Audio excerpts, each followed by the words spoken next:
안녕하세요. 나만의 개인 맞춤 법무사 김영용 법무사입니다. 이번 시간에는 그 개인 파산을 신청하셨을 때 파산 절차에서 파산 선고가 안 되는 사건 어떤 것이 있는지 이 부분에 대해서 간단하게 설명을 드리려고 합니다.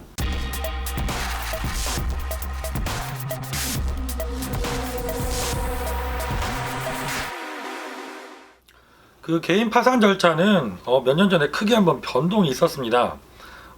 기존의 예전의 절차는 개인 파산이라는 것이 파산 절차가 진행이 되고 또 파산 선고가 나면 면책 절차로 진행이 되어서 최종적으로 면책 결정까지 받아야지 종결이 되는 절차인데요.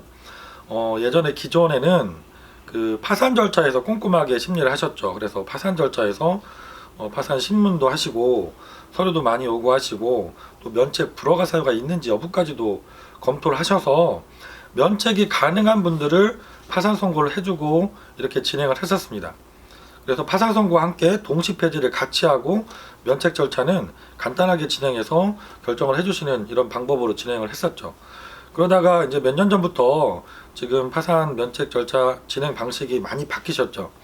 지금은 파산 절차는 간단하게 검토를 하시고 파산 선고 이후에 파산 관제인을 대부분의 사건에 선임을 하고 파산 면책 절차에서 서류를 많이 받고 심리를 철저하게 하시면서 면책 불허가 사유도 면책 절차에서 조사를 하시고 결정을 하고 계십니다. 그래서 지금 현재는 저희가 개인 파산을 신청을 하시면 대부분의 사건이 파산 선고는 어렵지 않게 다 받고 계십니다. 그런데도 우리가 개인 파산을 신청하셨을 때 파산 선고가 안 되는 사건들이 있습니다. 그게 어떤 것이 있는지 간단하게 설명을 드리겠습니다. 먼저 관할을 위반한 사건이 있을 수 있죠. 내가 관할이 춘천지방법원인데 서울로 잘못 접수되었다. 그러면 이거는 관할 위반 사건이 되어서 춘천지방법원으로 이송을 하게 됩니다. 그래서 서울 회생법원에서는 파산 선고를 받을 수가 없게 되는 것이죠.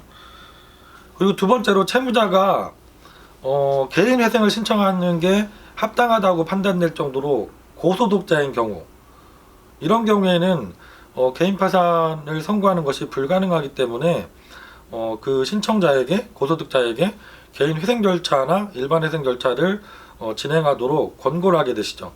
그런데도 따르지 않는다고 하면 어쩔 수 없이 기각 결정을 할 수도 있게 됩니다.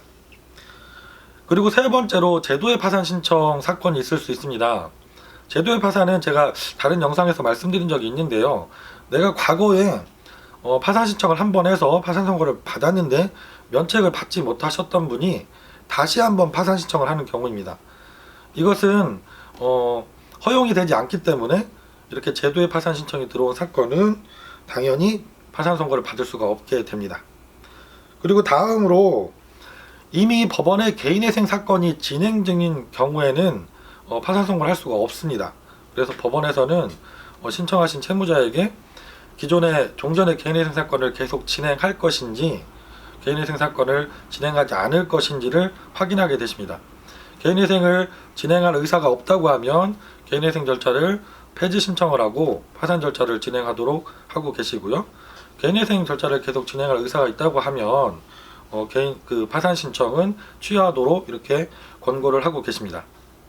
그리고 마지막으로 내가 개인 파산 면책 절차나 개인 회생 절차를 통해서 기존에 면책을 받은 경험이 있다고 하면 그 기간에 제한이 있습니다.